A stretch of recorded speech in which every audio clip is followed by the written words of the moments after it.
नमस्कार मंडळी, स्वागत आहे तुमचं माझं यूट्यूबचं चॅनल #क्रिएशन यामध्ये. चला तर मध्ये एक टोमॅटोची चटणी खूप व्हायरल झाली होती, पण त्यावेळेस नाही ट्राय केली. आपण आत्ता नक्की ट्राय करून बघूया.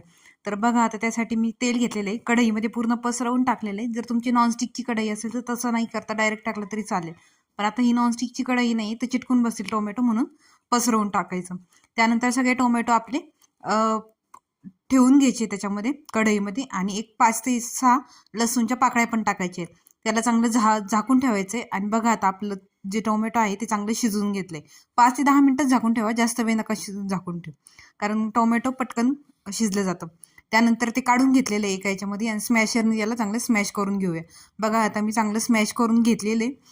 तुम्ही त्याचं साल पण काढू शकता, मी साल नाही काढलेलं. त्यानंतर त्याच्यामध्ये थोडंसं लाल तिखट टाकलं 1 चमचा, थोडंसं चवीपुरतं मीठ टाकलेलं आहे, आणि 1 कांदा टाकलेला आहे बारीक चिरून, थोडीशी कोथिंबीर टाकलेली, आणि त्याला चांगलं मिक्स करून घेणार आहोत.